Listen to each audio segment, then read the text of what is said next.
বাংলার জনরবের পক্ষ থেকে আপনাদের সকলকে স্বাগত জানিয়ে নরেন্দ্র মোদী আগামী সেপ্টেম্বর মাসেই কি দেশের প্রধানমন্ত্রীর পদ থেকে বিদায় নিতে চলেছেন। নিজের তৈরি করা সিস্টেমের মধ্যে পড়েই নরেন্দ্র মোদীর বিদায় কি আসন্ন? আপনারা আরএসএস কি নরেন্দ্র মোদীর বিদায় দেওয়ার জন্য প্রস্তুত হচ্ছে? আগামী দিনে বিজেপির জাতীয় সভাপতি কে হতে চলেছে? রাজনাথ সিং কি জাতীয় সভাপতি হতে চলেছেন, না অন্য কেউ সভাপতি হতে চলেছেন, না নির্মলা সীতারামনের নামকে বাজারে ভাসিয়ে দিয়ে নরেন্দ্র মোদী এবং অমিত শাহ দেশের বিজেপির কর্মী সমর্থকদের কাছে বোঝাতে চাইছেন এখনও তিনিই হচ্ছেন বিজেপির শেষ কথা বলার অধিকারী? সব এগুলো নিয়ে আমরা আলোচনা করব আজকে খুবই গুরুত্বপূর্ণ আলোচনা। আমাদের আলোচনার শেষ পর্যন্ত আপনারা শুনবেন। তার আগে আপনাদের বলবো, অবশ্যই ভালো লাগলে লাইক করবেন, শেয়ার করবেন, সাবস্ক্রাইব হবেন বাংলার জনরবের, বাংলার মানুষের জন্য এবং আপনারা সচেতন হওয়ার জন্য। যা কিছু আপডেট, সব আপডেটের পুঙ্খানুপুঙ্খ খবর দেওয়ার পর আপনাদের সামনে আমরা এই বক্তব্য রাখতে আসি। আমাদের যে বিশ্লেষণ যখন রাখি তখন সবটাই নিরপেক্ষ থাকে। খবরের মধ্যে কোথাও বানোয়াট তৈরি করা হয়নি। যা সত্য সেটাই আপনাদের সামনে তুলে ধরা আমাদের নৈতিক দায় এবং দায়িত্ব বলে মনে করি। সেই কাজটি করতে চলেছি। যে কথাটি আমরা বলছিলাম, নরেন্দ্র মোদী কি দেশের প্রধানমন্ত্রীর পদ থেকে সেপ্টেম্বরেই বিদায় নিচ্ছেন। কারণ মনে রাখবেন যে 2014 সালে নরেন্দ্র মোদী ক্ষমতায় আসার পর তিনি দলের মধ্যে একটি নিয়ম করেছিলেন যে 75 বছর বয়স হয়ে যাওয়ার পরে আর কাউকে দলের গুরুত্বপূর্ণ পোস্টে রাখা যাবে না। তাদেরকে সবাইকে মার্গদর্শক মণ্ডলীতে পাঠিয়ে দেওয়া হবে। তারা উপদেষ্টা হিসাবে দলের কাজকর্মে তারা উপদেশ দেবেন, তারা পরামর্শ দেবেন। এর বাইরে তারা মূল রাজনৈতিক স্রোতে থাকতে পারবেন না। এই একই দৃষ্টিভঙ্গি থেকে আমরা দেখেছি লালকৃষ্ণ আদবানির মতো প্রবাদ প্রতিম একজন রাজনীতিবিদকে বিদায় নিতে হয়েছে, মুরলীমোহন যোশীকে বিদায় নিতে হয়েছে, যশবন্ত সিনহাকে বিদায় নিতে হয়েছে।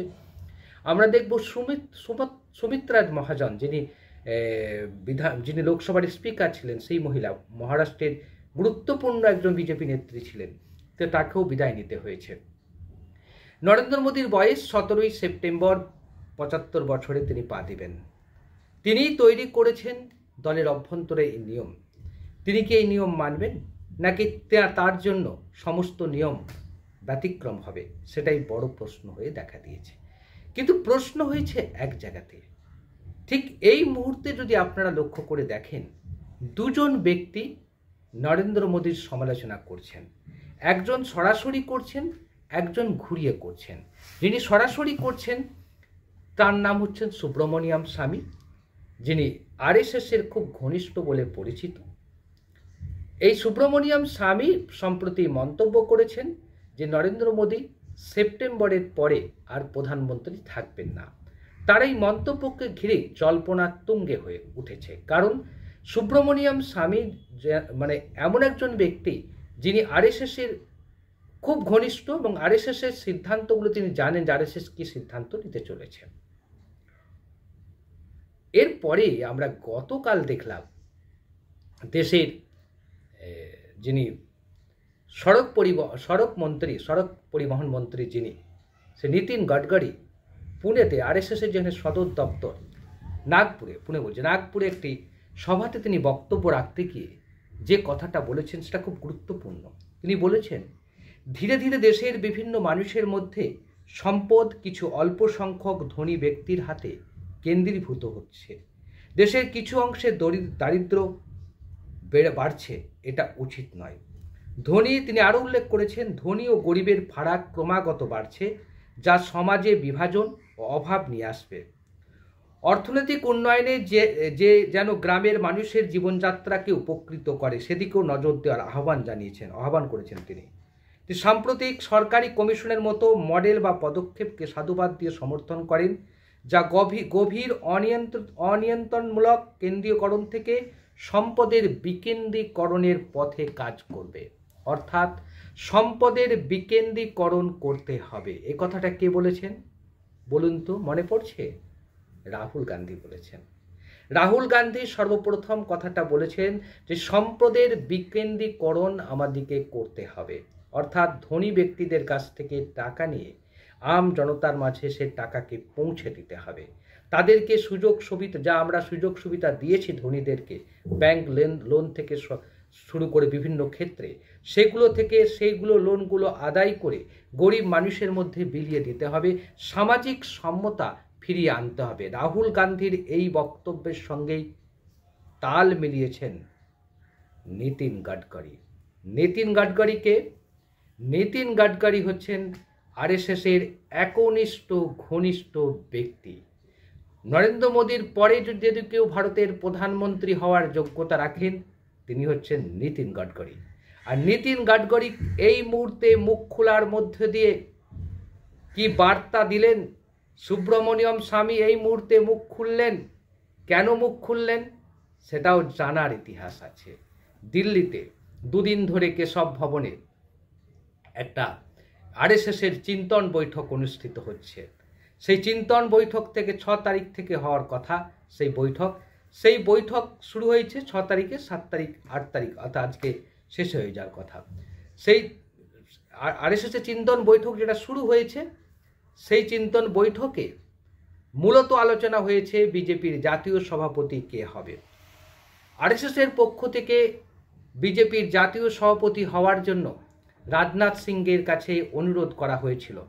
রাজনাথ সিং সে অনুরোধ রক্ষা করেনি। কেন রক্ষা করেনি সে বিশ্লেষণের মধ্যে না গিয়ে শুধু এটুকু বলতে পারি, রাজনাথ সিংকে দুবার দেশের জাতীয় সভাপতি করেছে বিজেপি। এমন সময় রাজনাথ সিংকে জাতীয় সভাপতি করা হয়েছে তখন বিজেপি দল গভীর সংকটে পড়েছিল। সেই সংকট থেকে মুক্ত হওয়ার জন্য তখন বিজেপি জাতীয় সভাপতি করেছিল।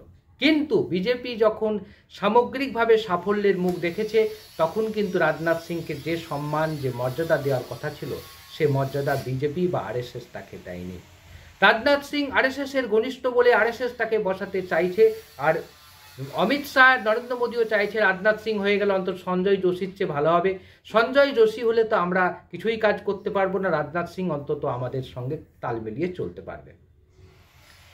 রাজনাথ সিং হতে চায়নি বলে সূত্রের খবর, আমাদের কাছে এই সূত্রের খবর যে রাজনাথ সিং সভাপতি হচ্ছে না। সভাপতি হচ্ছে কে বলা যাচ্ছে না। সভাপতি কিন্তু এই মাসের শেষের দিকেই বিজেপির জাতীয় সভাপতি হয়ে যাবে। জাতীয় সভাপতি যদি সঞ্জয় যোশী থেকে শুরু করে বিজেপির আরএসএসের কোনো ঘনিষ্ঠ ব্যক্তি এই চেয়ারে বসে যান রাজনাথ সিং বাদে, তাহলে নরেন্দ্র মোদীর বিদায় আসন্ন বলে আমরা মনে করছি।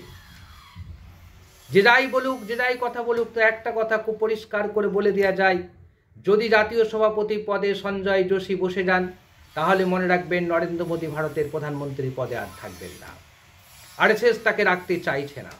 ওই বৈঠকে কথা হয়েছে, ওই বৈঠকেই আরএসএসের বৈঠকেই যে কথা উঠে এসেছে, সে কথা বলা হয়েছে যে নরেন্দ্র মোদী নিজে নিয়ম করেছেন বিজেপির জাতীয় কর্মসমিতির বৈঠকে যে 75 বছর পেরিয়ে গেলে বিজেপির কোনো নেতা, যার বয়স 75 বছর পেরিয়ে গেলে তিনি আর রাজনৈতিক কর্মকাণ্ডে থাকতে পারবেন না। তিনি মার্গদর্শক মণ্ডলীতে চলে যাবেন, তিনি উপদেশ দেবেন, তিনি পরামর্শ দিবেন দলকে, এর বাইরে তাকে আর রাখা যাবে না।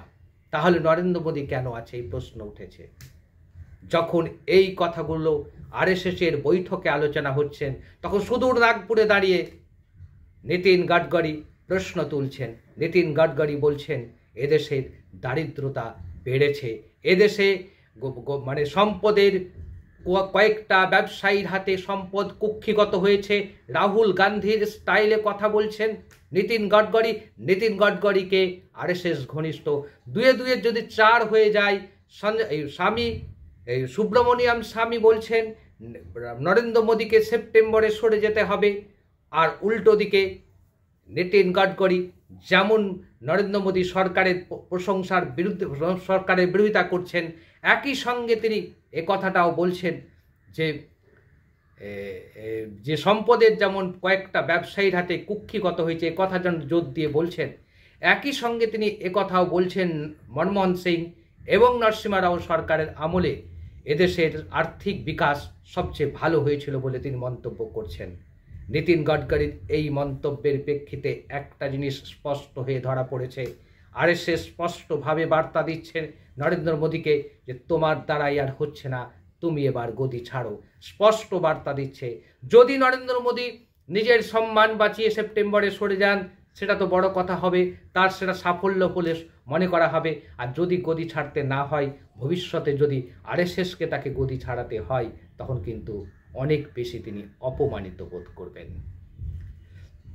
আরেকটা বিষয় আপনাদের সামনে বলতেই হয় যে নরেন্দ্র মোদী বিভিন্ন মঞ্চে সভাতে বলছেন 4 ট্রিলিয়ন অর্থনীতির দেশ হয়েছে ভারতবর্ষ, অর্থাৎ আমার আমলে অনেক উন্নতি হয়েছে। কিন্তু আপনারা জানেন, আপনাদের একটা উদাহরণ দিই যে এদেশ সারা পৃথিবীতে মাথাপিছু আয়ের নিরিখে 190টি দেশের মধ্যে ভারতের স্থান 140 নম্বরে। 85 কোটি মানুষকে প্রতি সপ্তাহে বিনামূল্যে চাল গম দিচ্ছে সরকার। সে দেশের গরিবের সংখ্যা বেড়ে যাচ্ছে, বড়লোক ধনী ব্যক্তির সংখ্যা কুক্ষিগত হচ্ছে, তাদের হাতে সম্পদ চলে যাচ্ছে। বিশ্ব ব্যাংকের রিপোর্ট বলছে এদেশের 4 জনের মধ্যে একজন সবচেয়ে গরিব এবং তাদের কাছে সমস্ত সুযোগ সুবিধা থেকে এই 4 জনের মধ্যে একজন বঞ্চিত। অর্থাৎ 140 কোটি দেশের যদি আমরা হই, তা 4 জনের একজন মানে প্রায় ধরে নিন 30 কোটি মানুষ, 30-এর বেশি মানুষ আমরা, তারা হচ্ছে 35 কোটি বা 40 কোটি মানুষ সমস্ত রকমভাবে দারিদ্র সীমার নিচে বাস করছে। কথা বলতে হচ্ছে আমাদেরকে।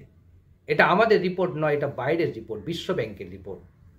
এর আগে সারা পৃথিবী জুড়ে যে রিপোর্ট বেরিয়েছে মাথাপিছু আয়ের রিপোর্ট, সেই রিপোর্টেও কিন্তু একই কথা বলছে যে 140 নম্বরে আমার দেশ অবস্থান করছে। আমরা যখন হিন্দু মুসলমান চর্চার মধ্যে মেতে উঠেছি, তখন আমাদের দেশের ক্ষয়িষ্ণুতা দিন দিন বেড়ে চলেছে। একবারও আমরা তাকিয়ে দেখিনি আমাদের আর্থিক অবস্থার দিকে, যেটা চোখে আঙুল দিয়ে দেখাচ্ছিলেন রাহুল গান্ধী। সে কথাকে বাস্তবতা দিয়ে প্রমাণ করলেন নীতিন গডকরি। সুব্রমণিয়াম স্বামী বলে দিলেন সেপ্টেম্বরেই বিদায় নিতে হবে নরেন্দ্র মোদীকে। আপনারা কি বলছেন? আপনারা কি ভাবছেন নরেন্দ্র মোদী সেপ্টেম্বরেই বিদায় নেবেন? আপনাদের মতামতের প্রত্যাশায় রইলাম। আজ এই পর্যন্ত, আবারও দেখা হবে অন্য কোনো বিষয়ে।